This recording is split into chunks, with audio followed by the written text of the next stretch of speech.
안녕하십니까. 문화와 신자유주의가 오늘 제목인데요. 지난주에 제가 잠깐 종교 들어가기 전에, 요 신자유주의 세계화에 대해서 여러분하고 한번 생각해 보겠다고, 이야기를 했습니다. 그래서 이번 주에는 요 주제를 가지고 여러분하고 함께 생각해 보도록 하겠습니다.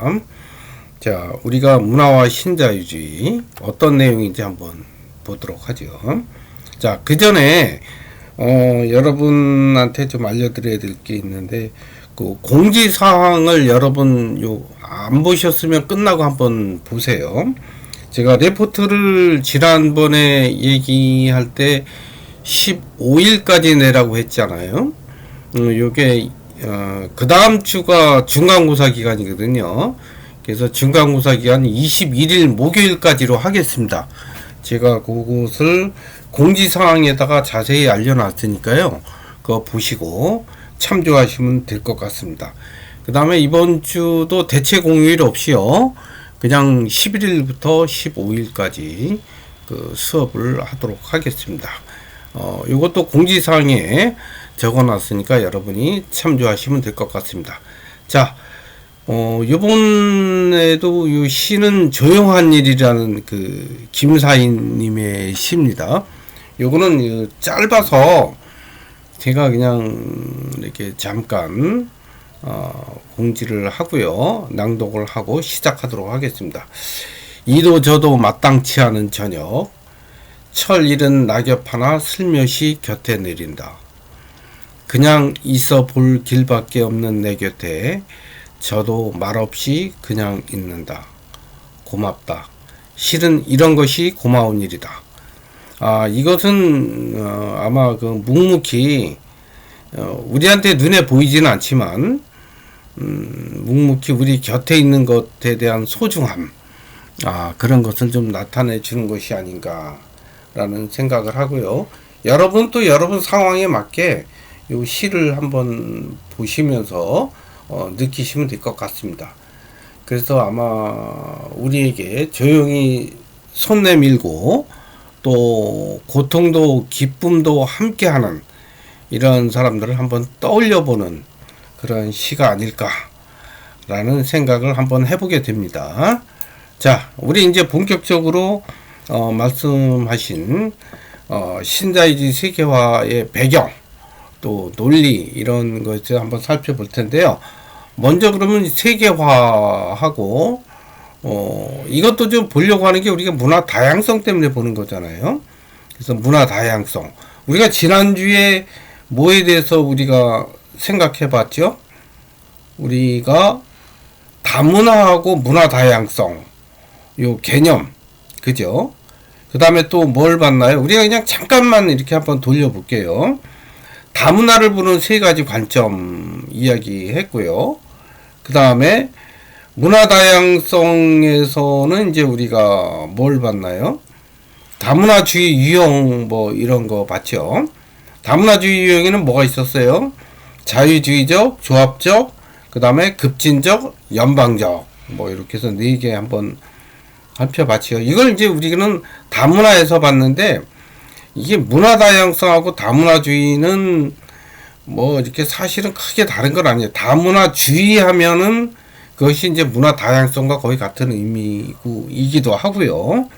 개념이 지금 명확하게 이렇게 딱 잘라져 있지는 않아요. 다만 다문화는 좀 이렇게 정적이고, 문화 다양성은 뭐라고 했어요? 다이나믹하다고 그랬죠. 생장, 뭐 성장, 뭐 관계 소멸까지 이런 거. 그 다음에 정책 유형은 뭐가 있었을까요? 우리가 원래는 크게 동화주의, 통합주의, 다문화주의 이렇게 크게 나누는데, 여기서 조금 나눠진 것으로 용광로 이론, 모자이크 이론, 샐러드 볼 이론 이렇게 한번 봤죠. 그 다음에 문화 다양성은 이제 여기도 지금 나오지만요. 문화 다양성, 여러분은 지금 그 사이에 이 개념, 장단점, 성격에 대해서 한번 쭉 읽어보세요. 귀는 좀 열어 두시고요. 제가 요거 하면서 우리가 지난 시간 걸 한번 다시 생각해 보는 거거든요. 자, 문화 다양성은 2000년 중반의 담론이고, 또 이념이고 정책입니다. 그걸 이제 우리 문화 다양성이라고 하고요. 그래서 우리가 문화 다양성의 보편적인 성질은 뭐라 그랬어요? 다이나믹하다고 그랬죠? 동적이라고 그랬죠? 그래서 문화 다양성에 이제 양면성 이런 것들이 있다라는 거를 얘기할 수 있겠고요. 또 문화 다양성은 새로운 형태의 문화를 변용 또 융합 이런 다양한 측면 또 문화적 소속감 또 정체성 이런 것에 대한 복잡한 그런 것들을 그런 경향이 있다는 거죠. 그래서 이런 것들을 이제 파악하고 또 세계화 측면에서 문화 다양성을 또 계승 추구하는 그러한 것이 이제 장점으로 우리가 볼 수 있겠다. 또 단점은 문화에 대한 어떤 다양화 이런 것이 아니라 동질화를 추구한다는 거죠. 그래서 몬스터 세계화, 어떤 괴물 이런 거죠. 세계화가 모든 거를 그냥 다 집어삼키는 그죠. 그래서 서구적 삶의 패턴 또는 경제적 삶의 패턴이 문화, 종교, 교육 모든 분야에 영향을 미친다는 점 이게 단점이라고 볼 수 있습니다. 그 다음에 이제 문화 다양성은 다문화보다는 좀 일반적이고 포괄적인 속성을 가졌죠. 그리고 개별적 특수성을 좀 인정하는 그런 것이 이제 문화 다양성이라고 볼 수 있겠습니다. 그리고 이제 세계화는 뭐 여러분 이렇게 쭉 아까 좀 읽어 보셨죠. 세계화는 또 우리가 요 뒤에 자세하게 여러분한테 이제 설명을 드릴 겁니다. 세계화는 이제 뭐 장점으로는 문명화된 혜택, 그 다음에 디지털 기술 발전으로 인해서 이제 이동 또 이주가 되게 자유화되어 있다라는 것은 이제 장점이고요. 또 이렇게 됨으로 인해서 어떨까요? 강대국 중심의 표준화 현상, 그죠? 그 다음에 도시화, 도농 심화가 점점 이제 커진다는 거. 그 다음에 이거는 이제 자유화를 추구하는 동력, 또 다문화 이런 사회를 보편화시키는 그런 특징, 동질성을 얘기하는 거니까요. 그래서 이제 보편화, 일반화시키는 그런 측면. 그리고 이제 세계화는 이제 뭐 이런 측면도 있고 또 일반화라는 것은 시간 개념이 들어가 있지 않다고 그랬어요. 정적인 이런 개념으로 이렇게 보는 거죠. 그래서 사실은 뭐 이거에 대한 개념 정의가 명확하게 딱 잘라서 다문화는 이거고 또 문화 다양성은 이거다. 근데 가장 큰 차이점은 뭐 정적이고 다이나믹하다 뭐 이런 정도로 볼 수 있고요. 또 여기다 또 문자만 또 몇 개 붙이면 또 문화 다양성 쪽으로 또 오는 그런 측면도 있기 때문에 뭐 명확하게 다만 맥락에 따라서 우리가 조금 이해를 하시면 될 것 같습니다. 자, 그래서 이제 우리가 본격적으로 이 세계화로 인해서 우리 문화 다양성이 이제 영향을 받는다 이렇게 이야기를 했어요. 지난 시간에. 그죠? 그리고 오늘날 그렇게 되면서 어떻게 됐을까요? 다원화된 사회잖아요. 그래서 어때요? 그때 우리 네 가지 얘기했죠. 다원화 사회 속에서는 과연 어떻게 살아야 될까 뭐 이러면서 차별, 또 관용, 또 무관심한 공존, 공감. 그 중에서 저는 이제 공감을 주로 강조해서 말씀을 드렸죠. 이제 거기까지 이제 이해되시죠? 이게 지금 이제 그 이야기를 또 세계화와 문화 다양성, 또 문명과 또 다양성 뭐 이런 거에 대해서 이제 말씀드렸고 이것도 우리가 지난 시간에 세계화 설명하면서 이제 잠깐 한번 읽어봤죠. 그래서 지난번에 읽어봤기 때문에 제가 뭐 다시 또 읽는 거는 그렇죠. 여러분 그냥 한번 쭉 읽어보세요. 지난주에 제가 한번 읽어봤죠. 그냥 세계화는 결코 천국에서 내려온 게 아니라는 거, 그죠? 그리고 예전에도 민족주의, 또 제국주의, 국제주의 등 다양한 그 한 시대를 풍미했던 사상들은 있었지만 다 그런 사상들은 완벽하지 않았었다라는 이야기를 하고 있고, 그래서 세계화도 역시 나중에 잘못된 사상으로 판정될 수 있다. 그래서 완벽함을 강조해서는 안 된다라는 이야기를 이렇게 하고 있죠. 그래서 이 세계화는 이제 동질화 이런 걸 강조하는 겁니다. 이건 뭐 지난 시간에 조금 말씀을 드려서 더 말씀드리지 않겠습니다. 자, 신자유주의 세계화 개념부터 우리가 한번 볼까요? 자, 신자유주의는 요거 이제 또 다음 시간에 배경 설명하면서 조금 더 자세하게 말씀드릴 텐데요. 어쨌든 개념은 신자유주의는 국가 중심이었죠. 국가 중심의 복지 정책. 그로 인해서 이제 70년대 경기 침체, 또 경제 활력이 안 일어나고 자꾸 정체가 일어나니까 이거를 국가 개입을 좀 축소하고 또 시장 경제를 통해서 해결해야 한다는 어떤 정책적 이론을 신자유주의라고 얘기합니다. 이것도 이제 어떻게 보면은 담론이죠. 담론이면서 이념이면서 정책입니다. 그래서 그 이념이며 정책이 신자유주의죠. 그래서 이제 우리 신자유주의에서 강조하는 거는 비용 축소, 뭐 원자재라든지 인건비, 그러다 보니까 노동시장을 유연화해야 되겠죠. 인건비 비용 축소하려고 하니까. 그러다 보니까 복지도 축소해야 되고요. 그죠? 그리고 기업도 민영화해서 이 시장 경제를 좀 활성화시키고, 또 정책도 어떨까요? 감세 정책이죠. 세금도 많이 걷어들이지 말자 라는 그런 측면에서 감세 정책을 이제 강조하고 있습니다. 이게 신자유주의 이론의 특성이에요. 그 다음에 세계화는 이제 보통 기술, 또 교통통신 기술이 발달되고 전 세계가 하나의 시장, 또 경쟁 체제가 되도록 추진하는 이제 정책적인 어떤 운동, 뭐 이렇게 볼 수 있을 겁니다. 그래서 이제 이것은 양적 교류를 넘어서 현대 사회가 새롭게 또 이런 세계화라는 것으로 재구성하고 어떤 독자적인 차원에서 이제 밀어붙이는 거죠. 요거는 초국가적 경제적 표준화 현상 또는 시장 경제를 통해서 해결하자, 뭐 이런 측면인데요. 요게 이제 세계화 이렇게 이야기를 하고 있습니다. 예, 이제 요거를 개념은 뭐 제가 조금 이렇게 문자적으로 설명을 했지만, 이제 배경을 여러분 이제 한번 보시면서 특히 이제 배경도 여러 가지가 있을 수 있을 거예요. 그죠? 왜냐면 우리가 뭐 정치적, 경제적, 문화적 측면 여러 가지 있는데, 우리가 보통 신자유주의 세계화하면 경제적 측면에서 이야기를 많이 합니다. 또 이게 또 이 경제적 측면이 가장 크게 세계화를 또 밀어붙였고요. 그래서 우리는 또 이걸 하면서 정치적 측면을 하면 약간 철학적인 측면에서도 우리가 신자유주의는 이념이고 또 정책이다 보니까 한번 또 비판도 하고 바라볼 수 있는데요.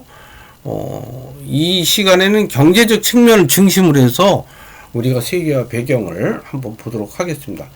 이 신자유주의는 이 거시적으로 측면에서 이념적, 또 아까 말씀드렸던 정책이라고 말씀을 드렸습니다.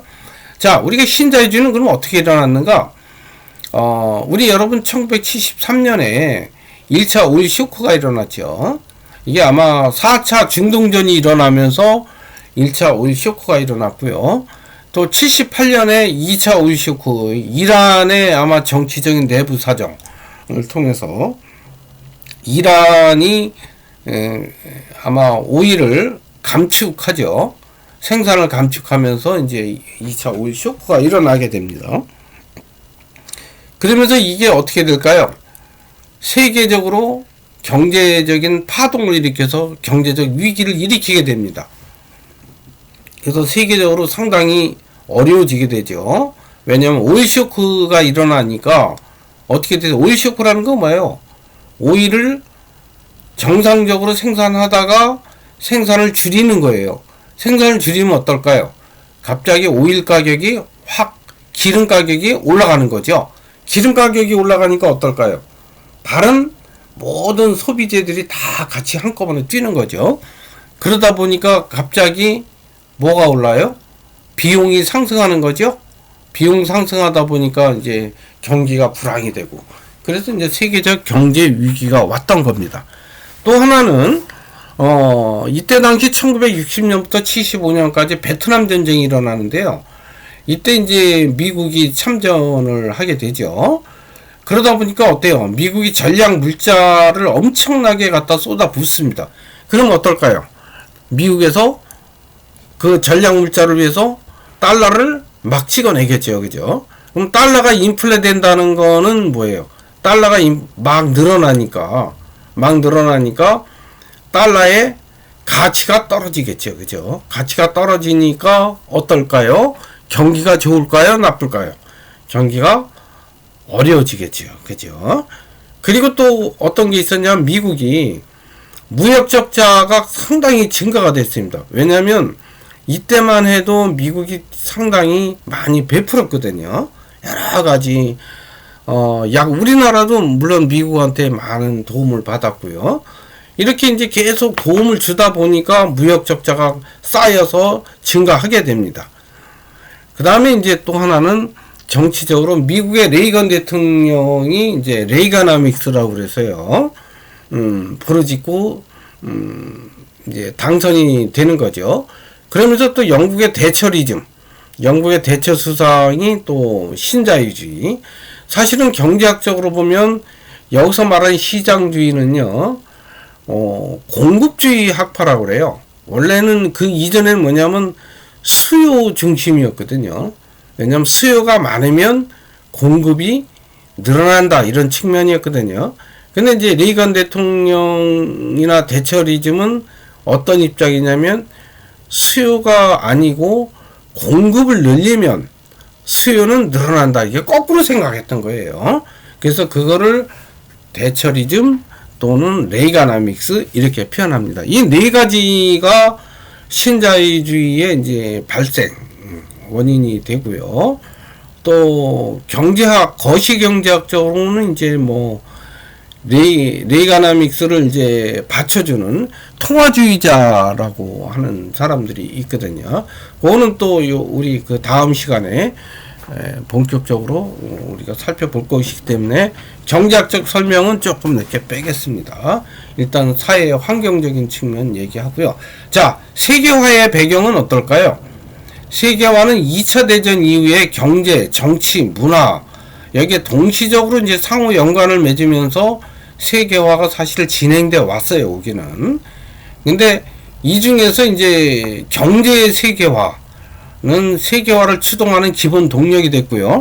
우리가 94년이죠. 세계 무역기구 WTO 또 초국적 기업을 통해서 세계화가 이제 굉장히 많이 추진을 됐습니다.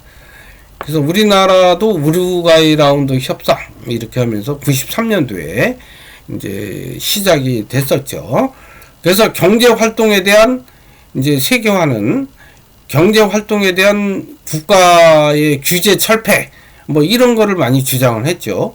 왜냐면 이렇게 세계화를 추진하는데 경제적인 뭐 돈은 자본은 왔다 갔다 할 수 있는데 뭐가 안 돼요? 노동력이 따라올 수가 없잖아요. 그죠? 그래서 국가 규제를 철폐해서 노동력 이동을 좀 자유화하자. 뭐 이렇게 이제 많이 이야기를 했었습니다. WTO나 초국적 기업에서. 근데 이게 이제 세계화의 이제 배경이 되기도 했죠. 자, 우리가 이제 요거를 구체적으로 한번 더 보도록 하겠습니다. 자, 아까 잠깐 내가 레이가나믹스 말씀드렸어요.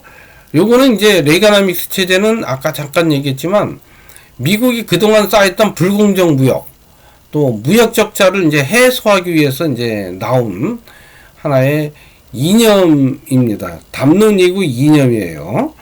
그래서 이제 또 정책이기도 하고, 왜냐면 레이건 대통령이 한 거니까요.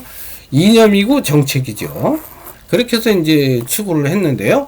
자, 이때 당시에 이제 미국의 통상 압력, 사실은 미국이 주도해서 한 게 신자유주의 세계화예요. 그죠? 자신들이 어때요? 무역 적자 해소로 인해서 미국이 점점 어려워지니까, 그죠? 그러니까 내부 경제가 안 좋아지니까 이제 자꾸 하는 거예요. 그 이 내부 경제가 어떻게 안 좋아졌는지는 제가 요 다음 페이스에서 제가 이제 말씀을 드리겠습니다. 자, 미국의 통상 압력을 한번 기준으로 볼까요? 수입 규제 또 시장 개방 압력, 그죠? 수입 개방 또 관세 인하 압력 이런 것들이 있었죠. 왜냐면 관세 인하라는 게 뭐냐면요. 우리가 이게 우리나라 같은 경우 쌀을 예를 들어서 미국 쌀은 싸잖아요. 캘리포니아 이게 쌀이 뭐 한 가마에 한 5만원, 6만원 정도 하거든요. 근데 우리나라는 쌀값 얼마인지 아시죠? 보통 한 20만원이 넘잖아요. 그죠? 우리 한 가마에. 그러면 이게 게임이 안 되죠. 그죠? 그래서 그 나머지를 어떻게 해요? 미국 쌀을 수입하려면 관세를 매깁니다. 우리나라에서. 그 차액만큼의 관세가 있죠? 한 15만원 정도. 그러면 그거를 관세로 때려요. 그러면 거의 같거나 조금 높으니까 수입을 많이 안 하겠죠. 그러니까 이제 미국에서 뭐라 하냐면, 야, 관세를 좀 인하를 해라. 너무 이렇게 높여서 수입 못하게 하지 말고, 이렇게 해서 이제, 그 다음에 수입도 개방하라. 이게 시장 개방 압력입니다. 그 다음에 원화 절상 압력, 이건 뭐냐면, 원화를 절상하라는 건 뭐예요? 우리나라 원화 가격을 좀 높이라 이런 거죠. 왜냐면 원화를 절상하면 어떻게 될까요? 예? 원화를 절상하면은 수입이 늘어날 거 아니에요. 그죠? 원화 절하하면 수출이 늘어나겠죠. 왜냐면 우리나라 돈의 가치가 떨어지면은 그 얘기는 뭐예요? 환율 인상이 되겠죠?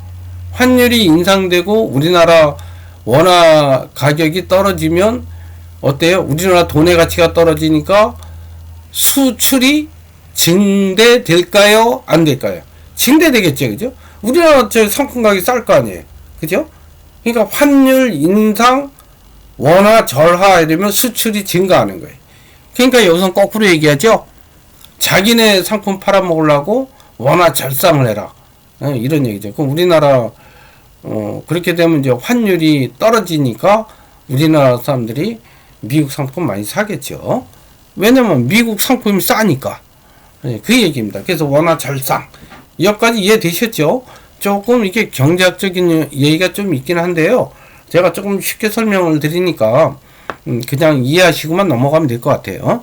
자, 우리가 처음에는 6월 우루과이 라운드 협상이라고 그래요. 여기서는 이제 규칙을 만들었고요. 이게 93년입니다, 이게. 그 다음에 WTO는 감시. 94년이죠. 94년, 95년이네. 그 감시를 하려고 만든 기구예요. 예외 없는 관세화. 그 다음에 이제 96년에 싱가포르 강요회의를 하게 되죠. 그 다음에 제네바 강요회의, 그 다음에 시애틀 강요회의, 그 다음에 DDA 협상, 그 다음에 칸쿤회의, 홍콩회의, G7회의, 뭐 이런 순서대로 우리가 협상을 진행해 왔어요. 여러분은 뭐 이거 자세히 아실 건 없고요. 그냥 뭐 이런 게 있다. 이렇게 협상을 이렇게 해왔구나. 라는 거. 그 다음에 이제 FTA 뭐 이렇게 흘러왔잖아요.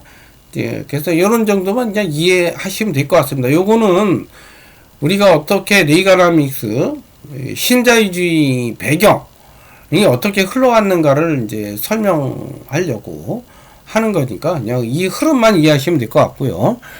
그 다음에 이제 우리나라가 이제 이러면서 FTA를 맺게 되죠. 한미 FTA, 한중 FTA, 한 칠레 FTA, 한 아세안 FTA, 한 터키, 뭐 한 EU, 뉴질랜드, 베트남 등 뭐 다양하게 지금은 많이 있죠. 그래서 요렇게 FTA, 또 한미 FTA 할 때도 말이 많았죠, 여러분. 반대하고 막 난리가 났었죠. 한 칠레 FTA도 뭐 농업인들이 와서 난리가 났었죠. 근데 지금 시점에는 어떤가요? 한미 FTA는 오히려 거꾸로 지금 미국에서 잘못됐다고 개정해야 된다. 한국에 너무 특혜를 줬다. 이렇게 얘기하고 있죠. 근데 그때 당시에는 또 한국에서 반대를 했어요. 한미 FTA. FTA라는 게 뭐냐면 그냥 무역을 그죠? 그냥 프리잖아요. 프리 트레이드 아그리먼트거든요. 그러니까 무역을 자유롭게 하자는 거예요. 그죠? 한국과 미국과는 자유롭게 이렇게 또 한 칠레 간에 자유롭게 뭐 이렇게 하자는 게 이제 FTA거든요.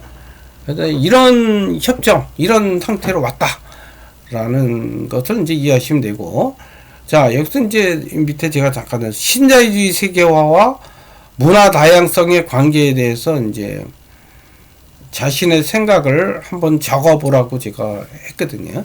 그러니까 요거는 한번 여러분이 한번 적어보시면 될 것 같아요. 뭐 매일 적으시는 데 있죠? 여러분 그냥 이게 정답 있는 건 아니에요. 여러분의 한번 생각을 키워보려고 제가 이렇게 하는 거니까 신자유주의 세계화가 문화 다양성에 어떤 영향을 미쳤는지 또 뭐 그렇지 않아도 또 그 관계 어떤지 한번 적어보시면 될 것 같습니다. 그리고 이제 제가 여기 또 말씀드리잖아요.